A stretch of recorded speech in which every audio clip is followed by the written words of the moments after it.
What happens when the one destined to save you is the one who destroys you? For Alara Moonwhisper, life had always been defined by silence. As the lowest-ranked Omega in the Silvercrest pack, she existed in the shadows, serving at ceremonies, cleaning the pack house, keeping her eyes down and her presence small. Her scent of lavender and morning dew was so faint that most wolves forgot she was there at all. But Alara had learned to find comfort in invisibility, because in a world ruled by alphas, being noticed as an Omega meant only one thing: being used. For 3 years, she'd harbored a secret that burned in her chest like swallowed starlight.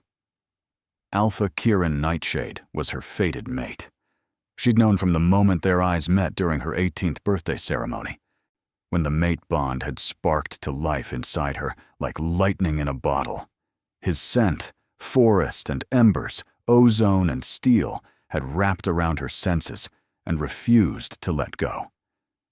But Kiran had looked through her as if she were glass, and Alara, knowing her place, had said nothing.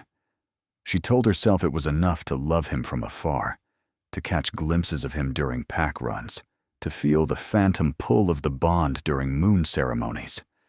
She convinced herself that maybe, when the time was right, he would feel it too. That the moon goddess wouldn't be so cruel as to bind her to someone who could never see her. But when the harvest moon ceremony arrived, everything changed. And what happens next, no one was prepared for. Architected narrative progression through act structure and character dynamics. Good start on the hook. Oh, now I need to continue into Act 1, building the setup and moving toward the rejection scene. I need to establish the pack hierarchy, the ceremony, and then the brutal public rejection. Let me continue. The Harvest Moon ceremony was the most important night of the werewolf calendar. It was when pack alliances were solidified, when new alphas were recognized, and when, most critically, fated mates were announced and bonded before the entire pack. The great courtyard of Silvercrest had been transformed into something out of legend. Torches burned with blue flame along the stone walls.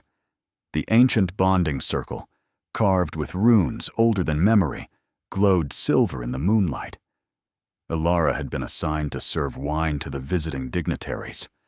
She moved through the crowd like a ghost, refilling goblets, her hand steady even as her heart hammered against her ribs. Because tonight, Kiran would announce his chosen mate, not his fated mate, his chosen one. The distinction mattered in werewolf society. Fated mates were gifts from the moon goddess, bonds written in starlight and destiny. But they could be rejected, and increasingly, ambitious alphas chose political matches instead, unions that brought territory, power, alliances. It was legal. It was respected.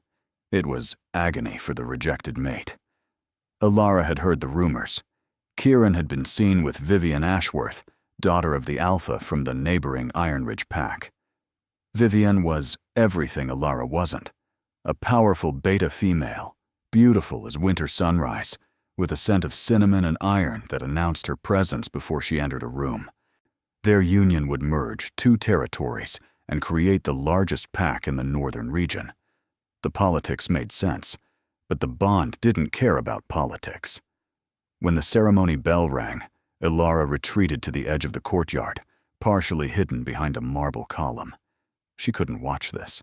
She wouldn't. But then Kiran's voice rang out, amplified by Alpha Command, and her body froze.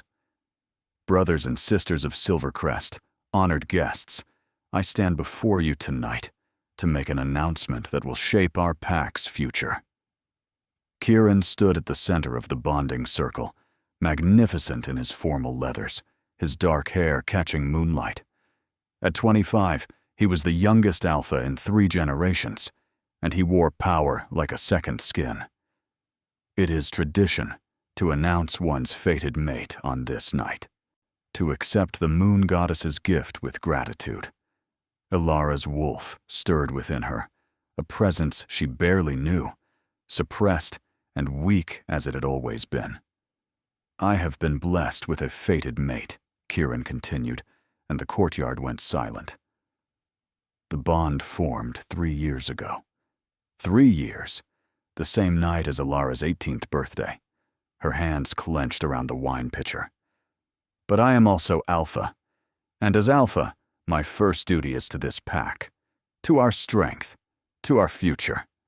His eyes scanned the crowd, cold and resolved. "Therefore, I must reject my fated mate, and choose a mate who will make Silvercrest unbeatable." The scent of shock rippled through the gathered wolves. "I call forward my fated mate now. Let her stand in the circle and hear my formal rejection, as law requires." No, he wouldn't. He couldn't even feel the bond. But could he? How would he know who? "Alara Moonwhisper, step forward." Time stopped. Every eye in the courtyard turned.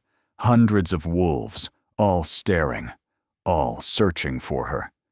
Alara's legs moved without her permission, carrying her from behind the column into the center of the courtyard. The wine pitcher slipped from her nerveless fingers and shattered on stone. She was dimly aware of gasps, whispers, cruel laughter. An Omega? The Alpha's fated mate was an Omega. She reached the bonding circle on legs that trembled. Kieran stood 3 feet away, and this close, the bond between them blazed to life. She could feel his strength, his determination, his absolute certainty. And beneath it all, so faint she might have imagined it, a flicker of regret. "You knew," she whispered. "All this time, you knew." "I've known since the moment the bond formed," Kieran said, his voice carrying to every corner of the courtyard. "I've spent 3 years ensuring this moment would proceed correctly, legally, publicly." His eyes, amber as old gold, met hers. "I, Kieran Nightshade, Alpha of Silvercrest Pack, reject you, Alara Moonwhisper, as my fated mate. I sever this bond before the moon goddess and all gathered witnesses." The pain hit like a wrecking ball wrapped in fire. Alara had heard about rejection. Every wolf knew the stories. But nothing prepared her for this, for the sensation of something vital being ripped from her chest, for the feeling of her soul tearing in half. The bond that had lived inside her for 3 years, the golden thread that connected her to him, began to fray, to burn, to break. She collapsed to her knees, for unable to breathe. Agony poured through her veins like molten silver. Her wolf howled inside her mind, a sound of such pure anguish that Alara's vision went white. "I accept," she gasped, because that was required too. The rejected mate had to accept. "I accept your rejection." The bond snapped. Alara screamed. It felt like dying, like her heart was being carved out of her chest with a dull blade. She was aware of being on her hands and knees on the sacred stone, aware of blood dripping from her nose, aware of the scent of her own pain. Lavender turning bitter, morning dew replaced with salt and copper. When she could finally see again, Kieran had turned his back on her. "Vivian Ashworth," he called, his voice steady. "Will you accept my offer of a chosen mate bond?" "I will," Vivian purred, gliding forward. She stepped carefully around Alara, her cinnamon scent washing over the courtyard. When she reached Kieran, she smiled. "Though I must say, darling, you could have mentioned your fated mate was that." The laughter that rippled through the crowd felt like knives. 2 guards grabbed Alara's arms, hauling her to her feet. Her legs wouldn't work. Her whole body felt wrong, hollow, like something essential had been scooped out and discarded. "Remove her from Pack lands," Kieran ordered. "As is law, after a formal rejection, she has 1 hour to gather her belongings and leave Silvercrest territory. After that, she is to be treated as a rogue." "Please," Alara heard herself say. "Please, I have nowhere. 1 hour, Kieran repeated. He didn't look at her. He was already turning back to Vivian, already lifting his wrist to offer the bonding mark. The guards dragged Alara from the courtyard, through the jeering crowd, through the pack house, to the tiny servants' quarters she'd called home. They gave her 15 minutes to pack. She stumbled through the motions in a daze, a change of clothes, a water canteen, the small carved wolf her grandmother had given her before she died. Everything else, her whole life, her whole world, she left behind. When she went to her parents' cottage, begging for help, for a place to stay until she could think, her mother opened the door with eyes full of something that looked like relief. "We can't," her mother said. "If we help a rejected wolf, we'll be cast out too. You know the laws. Alara. I'm your daughter. You stopped being our daughter the moment you became a liability." Her father appeared behind her mother, his face hard. "We have 3 other children to protect. Go." The door shut in her face. It was snowing when the guards escorted her to the border, heavy, wet flakes that clung to her hair and eyelashes. Beyond the boundary markers lay the wild lands, unclaimed territory between pack lands and human civilization. Wolves who entered without pack protection rarely returned. "You're really going to throw me out in this?" Alara asked the guards, looking at the darkening sky, the thickening storm. One of them, a beta named Marcus, who'd always been kind to her, looked uncomfortable. "Orders," he muttered. The other guard, a cruel alpha named Derek, smiled. "Well, maybe dying in a blizzard is kinder than what you deserve. Did you really think you could trap an alpha into a bond?" "I never—" "Shut up." Derek shoved her forward over the boundary line. "You're no longer pack. If we see you again, we're authorized to kill you on sight." They shifted into wolf form and disappeared into the trees, heading back to warmth, safety, home. Alara stood alone in the falling snow. The storm intensified as night fell completely. Alara stumbled through the wildlands, her thin jacket offering almost no protection against the wind. The rejection wound still burned in her chest, a constant reminder of everything she'd lost. Her wolf was silent now, retreating so deep inside her that Alara couldn't feel her at all. Maybe that was for the best, but maybe it was easier to die if she didn't have to hear her wolf's grief too. She found a structure just as hypothermia began to set in, an abandoned barn, half collapsed, but with enough intact roof to block some of the snow. Alara crawled inside, her hands numb, her lips blue. She curled up in the corner on rotting hay, pulling her jacket tight around her. "This is it," she thought distantly. "This is how it ends." She'd always imagined dying differently, surrounded by family, maybe, old and content, not alone at 21, frozen in a forgotten barn, mourned by no one. The scent of death hung in the air, old bones in the corners, the decay of wood and time. Alara closed her eyes. She thought of her grandmother, who used to tell her stories about the old times, when omegas weren't considered weak but sacred. "Ah, you have light in you," her grandmother had whispered once. "I can see it, even if no one else can." Alara wished she could see that light now. Her consciousness faded like a candle in the wind. The cold became almost comfortable. The pain became distant. She accepted it. But then, warmth, pressure against her side, hot breath on her face, the scent of aged oak and winter snow, pine and storm. Alara's eyes fluttered open. A massive wolf stood over her. No, not standing. Lying beside her, pressed against her freezing body. Its fur was midnight black with silver streaks, and its eyes glowed amber in the darkness. She tried to speak, but her jaw was frozen shut. The wolf shifted closer, and Alara realized there were more. She counted through her dimming vision. 1, 2, 3, 4, 5, 6, 7, 8. 9, 10. 10 massive wolves, each larger than any alpha she'd ever seen, had formed a circle around her.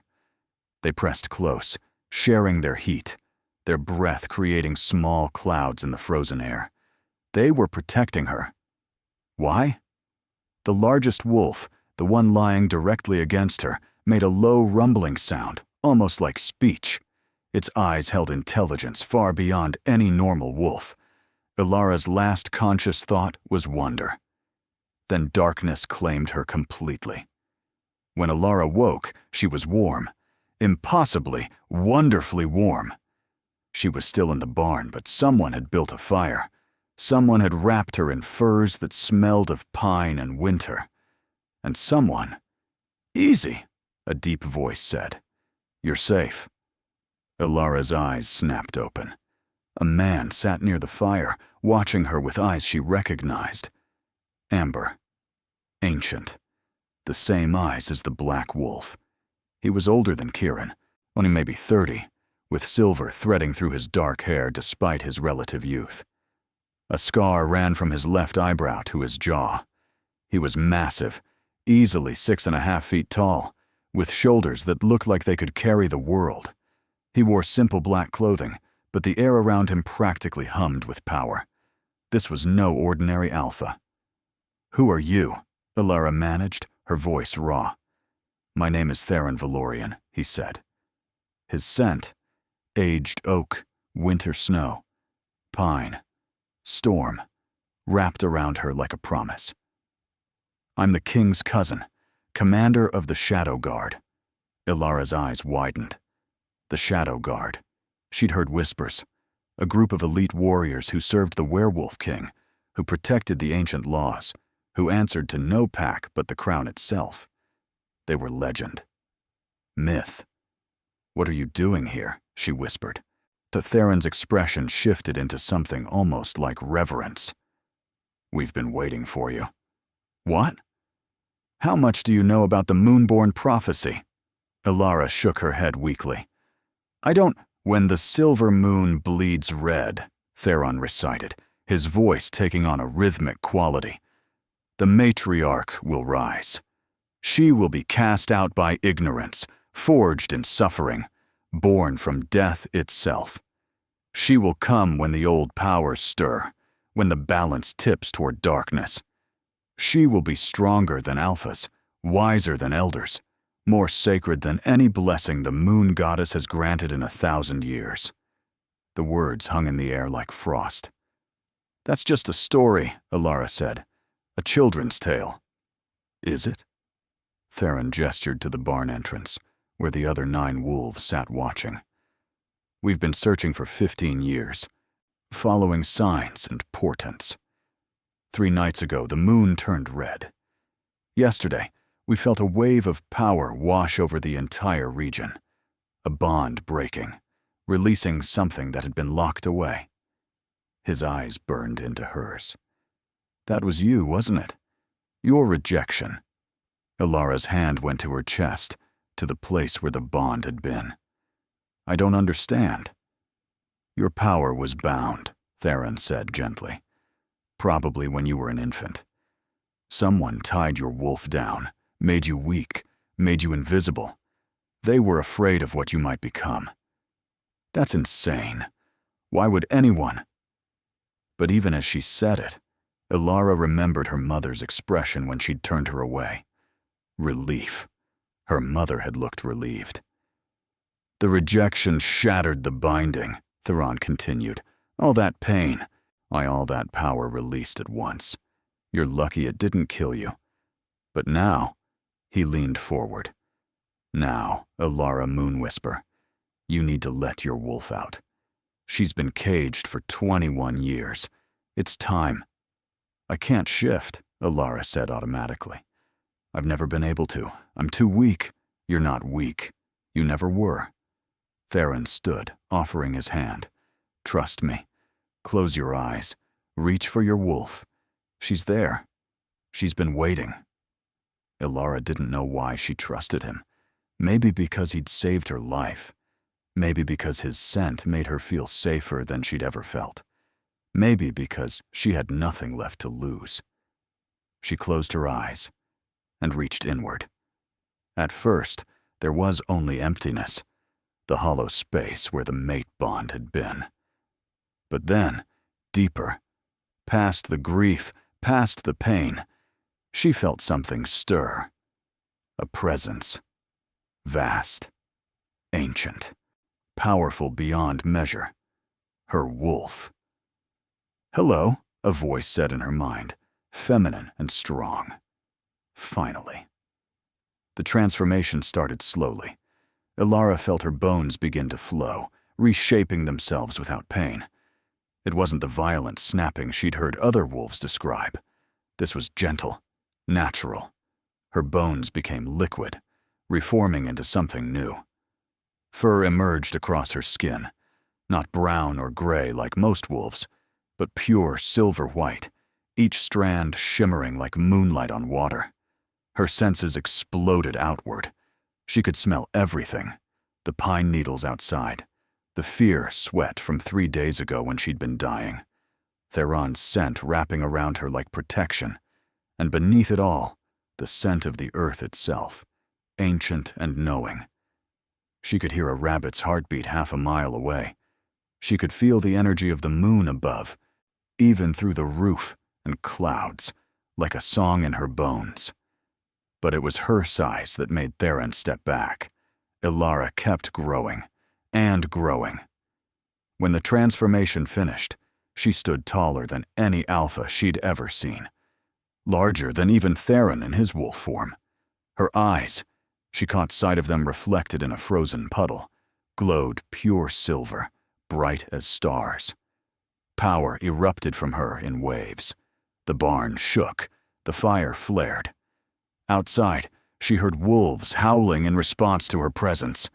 She tried to howl, and the sound that came out shook the very foundations of the world. Trees outside bent in the wind of it. Snow cascaded from branches. The Shadow Guard wolves, all 10 of them, bowed their heads in submission.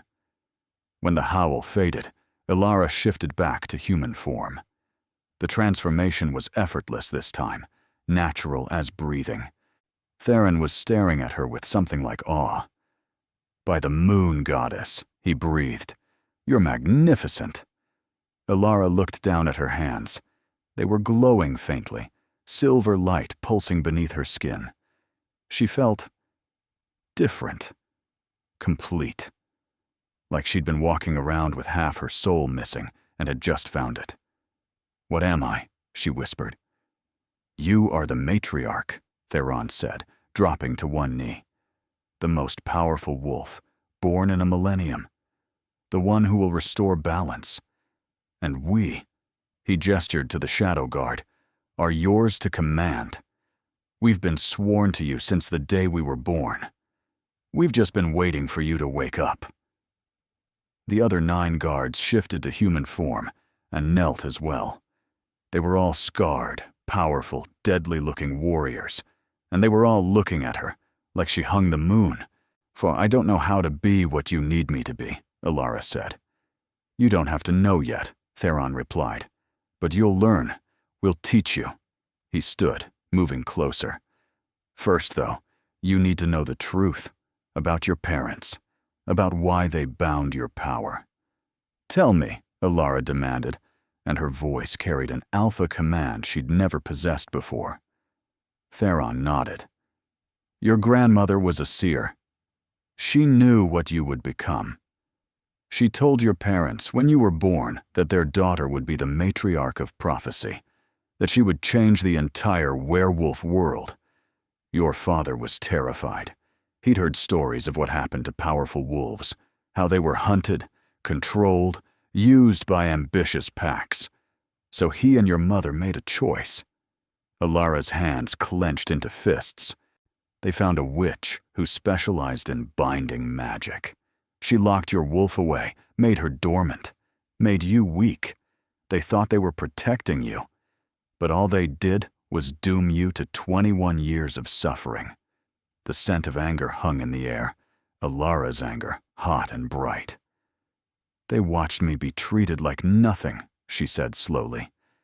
They watched me be rejected and thrown into a storm to die. To protect me? Fear makes people do terrible things, Theron said. I'm not defending them. I'm just telling you the truth. Alara took a shuddering breath. The silver light under her skin pulsed brighter. What happens now? Now? Theron smiled, and it transformed his scarred face into something almost beautiful. Now you learn to be who you were always meant to be. And when you're ready, when you're strong enough, you go back to Silvercrest and show them exactly what they threw away. Over the following weeks, Alara learned what it meant to be the matriarch. The Shadow Guard had a compound hidden deep in the wildlands, a fortress carved into a mountainside, warded with ancient magic. It was here that they trained her, pushed her, helped her grow into her power. Theron taught her to control her shifting, to move between forms as easily as breathing. He taught her to fight, to use her size and strength as weapons. But more than that, he taught her to lead. Alpha Command works through fear, he explained one morning as they sparred in the training yard. You're bigger, stronger, more dominant, so others submit. But Matriarch Command? He swept her legs and she went down, and then immediately rolled and came up swinging. He grinned. That works through connection, through understanding. You don't force wolves to obey. You make them want to. How? Alara asked, blocking his next strike. Feel them. Your power isn't just about strength. You can sense emotions, read intentions, even soothe pain. That's what makes you sacred. You don't just command, you heal. Alara discovered he was right. When one of the guards, a scarred beta named Kale, injured himself during training, she'd placed her hands on his wound without thinking. Silver light had poured from her palms, and the gash had sealed itself in seconds. I didn't know I could do that, she'd whispered. You can do many things, Theron had replied. We'll discover them together. The Shadow Guard became her family. Each of them had their own story, and their own scars. There was Coyle, whose pack had been slaughtered by rogues. He rarely spoke, but his loyalty ran bone deep. There was Sarah, the only female in the guard besides Alara, who'd been sold to an abusive alpha and had escaped by nearly killing him. She taught Alara the finer points of combat, how to use speed when strength wouldn't work. There was Marcus, not the beta from Silvercrest, but another wolf who shared the name, who could track anything across any terrain. He was the one who taught Alara to read the forest. And there were 6 others, each deadly, each devoted. But it was Theron who occupied most of Alara's thoughts. He was nothing like Kieran. Where Kieran had been cold and political, Theron was warm and genuine. Where Kieran had treated her like she was invisible, Theron saw her, really saw her. He listened when she spoke. He valued her opinions. He pushed her to be better while making her feel like she was already enough. And his scent, aged oak and winter snow, pine and storm, it wrapped around her constantly, made her feel grounded, safe, home. You're staring again, Sarah teased one evening as they watched Theron demonstrate a complex fighting form to the younger guards. Alara blushed. I'm not. You absolutely are. And he's staring back when you're not looking. Sarah grinned. You know, there's nothing in prophecy that says the matriarch has to be alone. He's my guard, Alara protested. He's a grown wolf who looks at you like you're the moon itself. Sarah bumped her shoulder. The bond with Kieran was fated, right? Forced by the moon goddess. But this? She nodded toward Theron. This would be chosen. And chosen bonds, when they're real, are stronger than any destiny. Alara thought about that as days turned to weeks. The bond with Kieran had felt like obligation, like a chain around her neck. But when she was near Theron, she felt free, seen, valued. One night, after a particularly brutal training session, they sat together by the fire in the main hall. The other guards had retired, leaving them alone. "Can I ask you something?" Elara said. "Anything," Theron replied. "Why do you believe in me so completely? You barely know me." Theron was quiet for a long moment. "I was 7 years old when my father told me about the prophecy. He was part of the Royal Guard, and he'd seen the original text, the version most wolves don't know about. It said the matriarch would be rejected by the one she loved, that she would nearly die, that she would rise from nothing to change everything." He met her eyes. "I asked him what would happen to the guard sworn to protect her. Do you know what he said?" Elara shook her head. "He said, 'You'll fall in love with her, probably, and she'll be worth it.'" Theron smiled softly. "I spent 23 years preparing to serve you, and now that I've met you, I understand what he meant. You're not just the matriarch because you're powerful, Elara. You're the matriarch because you're kind, because you care, because even after everything that was done to you, you still want to make things better." The bond snapped into place, not a fated bond, forced and inevitable, but a chosen bond, freely given, freely accepted. Silver light flared between them, and Elara gasped as she felt Theron's emotions flood through the connection. His respect, his admiration, his love, his absolute, unshakable love. "Is this okay?" Theron asked, his voice rough. "I know you were rejected. I know bonds might be—" Elara kissed him. It was nothing like the awkward fantasies she'd had about Kieran. This was fire and safety mixed together, passion and peace. When they pulled apart, both breathless, the silver light of the bond glowed between them like a promise. "Very okay," Elara whispered. Theron laughed, the sound full of joy. "Then I'm yours, matriarch, for as long as you'll have me." "Forever," Elara said. "I choose you forever." The chosen bond settled into place, and Elara felt whole in a way she never had before. But their peace wouldn't last. It was Marcus who brought the news. He burst into the compound one afternoon, covered in dirt and blood, his eyes wild. "Scouts!" he gasped. "From Silvercrest. They found our trail. They know you're alive." Elara stood, power already gathering around her. "How many?" "I counted 20 wolves. Full war party. Alpha Kieran is leading them personally." Marcus bared his teeth. "And Vivian is with him." A wave of power washed over the compound. The air itself seemed to tremble. "They're coming here?" Theron asked, already moving to gather weapons. "They're already here," Marcus said, 2 miles out and closing fast. Elara closed her eyes, reaching out with her new empathic abilities. She could feel them. 23 wolves, all radiating aggression and confidence. They thought they were hunting a weak Omega, who'd somehow survived the wildlands. They thought this would be easy. She smiled, and there was nothing kind in it. "Let them come," she said. "It's time they learned who I really am." The Silvercrest wolves arrived at sunset, filling the clearing in front of the compound. Kieran stood at the front in human form, his alpha aura pressing outward. Vivian stood at his right, beautiful and cruel, her cinnamon scent mixing with the smell of bloodlust. Elara walked out alone to meet them. She heard the gasps, saw the shock on their faces. She was different now, taller, more confident, and practically glowing with power. Her scent had changed, too.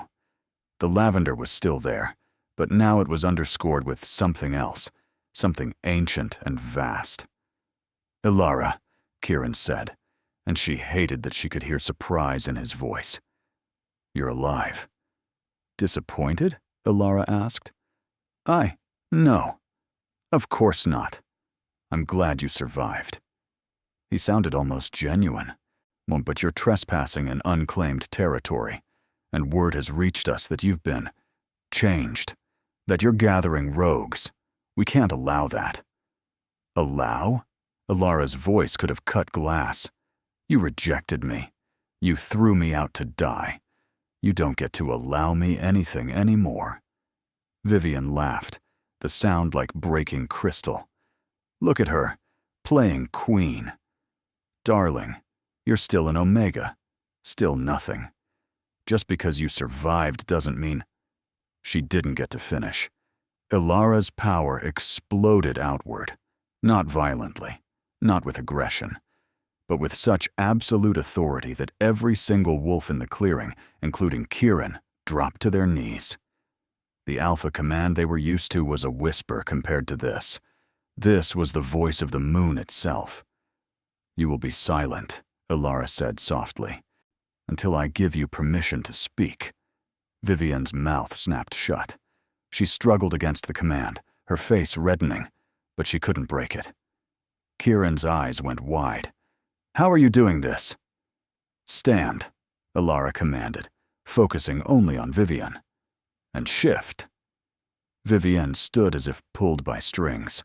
Her wolf surged forward, a beautiful dark brown creature, smaller than an alpha, but formidable for a beta.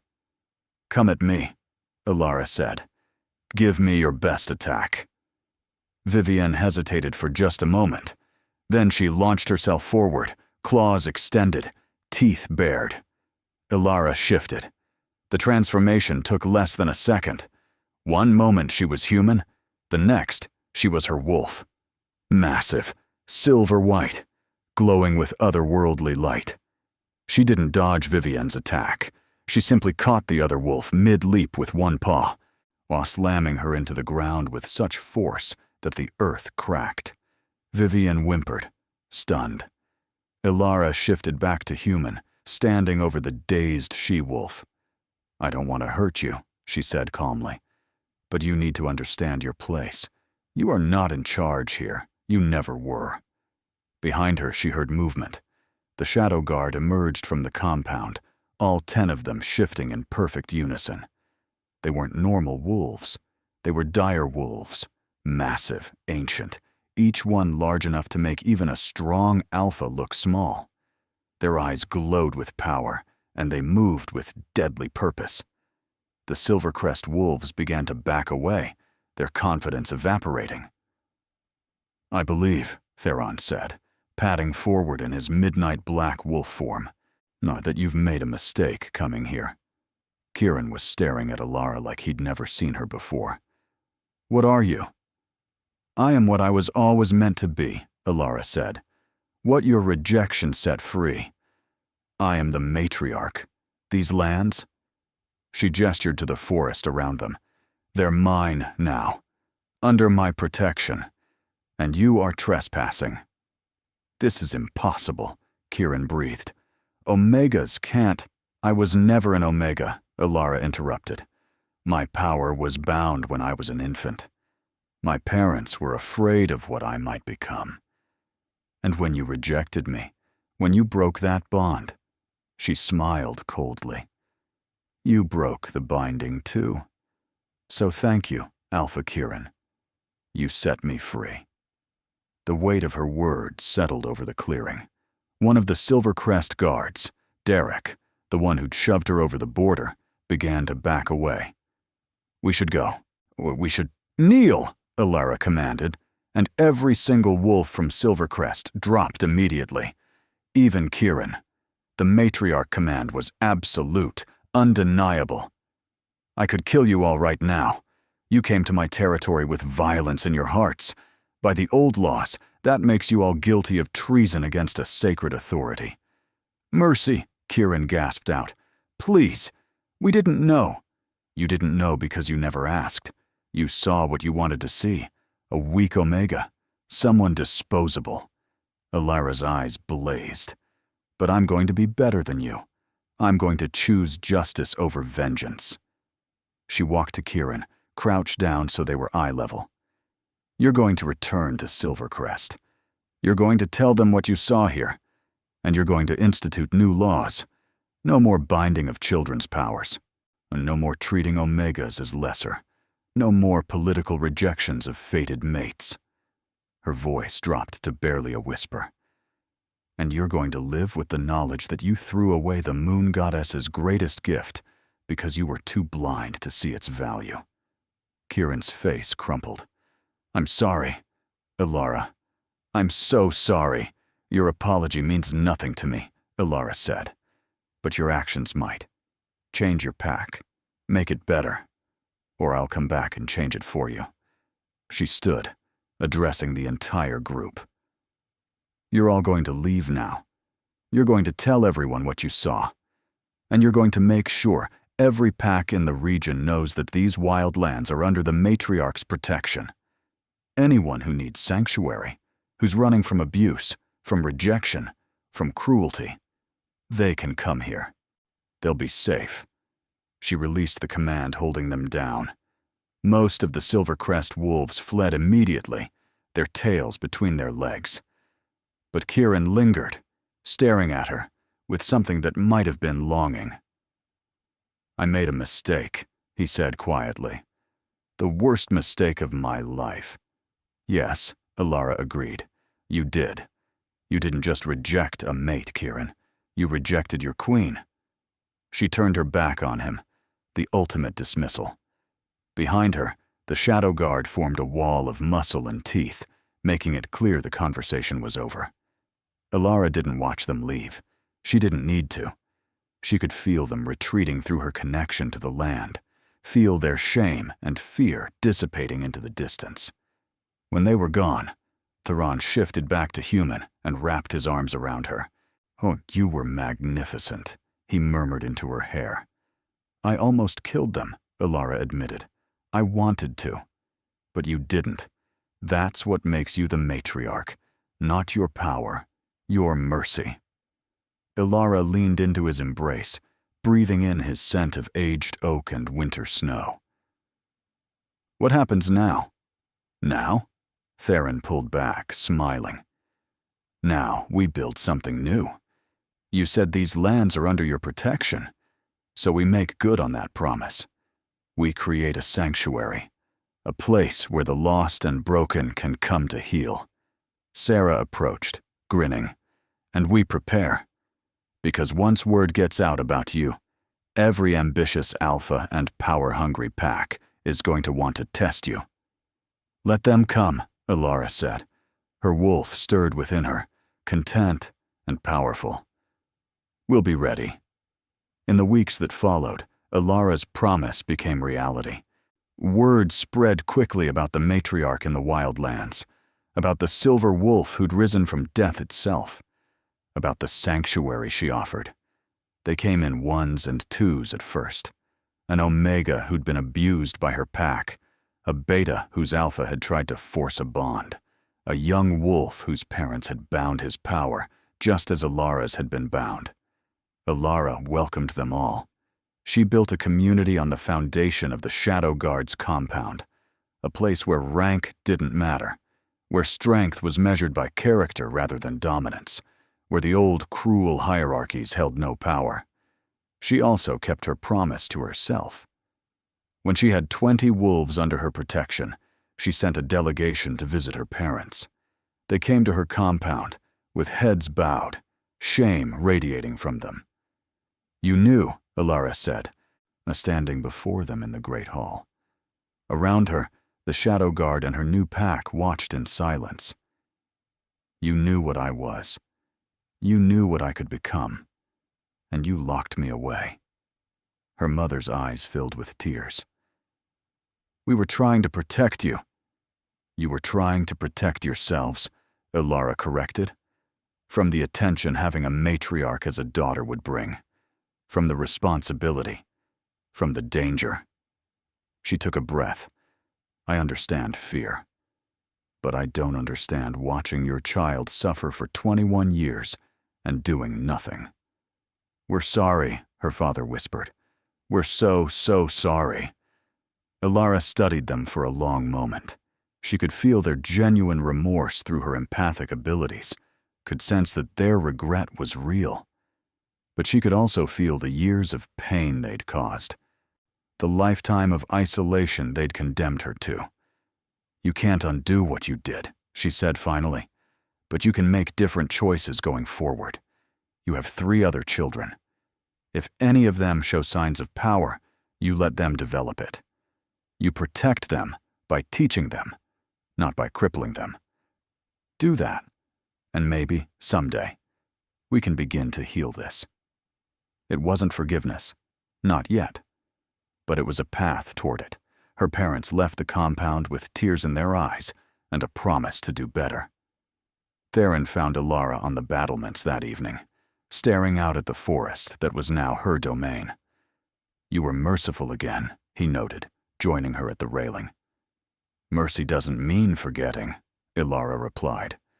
"It just means I won't let their mistakes define me anymore." "You're wise beyond your years, matriarch." Theron's hand found hers, and the chosen bond between them pulsed with warmth. "I had good teachers." Alara squeezed his hand. "Though I'm still learning, every day I discover something new about what I can do. Yesterday, I helped a young wolf unlock his alpha potential. This morning, I sensed a rogue pack forming 10 miles north. The power will keep growing," Theron said. "That's what the prophecy says. You'll become stronger with each moon cycle." "Does that scare you?" Alara asked quietly. "No." Theron turned to face her fully. "Because I've seen your heart. I know you'll use that power to protect, not to dominate. That's why the moon goddess chose you." Alara leaned into him, and they stood together as the moon rose, full and bright and beautiful. "I love you," she said. The words felt right. True. "I love you too," Theron replied. "My matriarch. My mate. I'm my queen." But even in this moment of peace, Alara felt a whisper of warning in her bones, a sense that something was coming, something dark. She looked up at the moon and saw it, a faint red tinge around the edges. A blood moon was approaching, and with it, an ancient evil that had been sleeping, waiting for the matriarch to rise so it could test her. But Alara wasn't afraid. She had her pack, she had her mate, she had her power, and she was no longer the broken, rejected Omega who'd been thrown away to die. She was no longer Alara Moonwhisper, lowest of the low. She was the matriarch, the silver wolf of prophecy, the one who would restore balance to the werewolf world. And she was ready. And so Alara's journey from outcast to queen reached its first chapter's end. She learned that rejection wasn't a weakness, it was a revelation. That bonds chosen freely were stronger than any destiny. That mercy was the truest form of strength. She proved that power without compassion was tyranny, but compassion without power was helpless. She showed the werewolf world that the old hierarchies were crumbling, that a new age was beginning. But most importantly, she learned that her worth was never defined by how others saw her. It was defined by how she saw herself. What did you think of Alara's transformation? Have you ever felt underestimated, only to discover strength you didn't know you had? Let us know in the comments below. And if you enjoyed this story, please like and share it with others who love tales of underdogs rising to greatness. Don't forget to subscribe and hit the notification bell so you never miss the next chapter of Alara's journey. Because this is just the beginning. The blood moon is coming. Ancient enemies are stirring, and the matriarch will face her greatest test yet. Thank you for listening to this chapter of the matriarch story. We'll see you in the next chapter.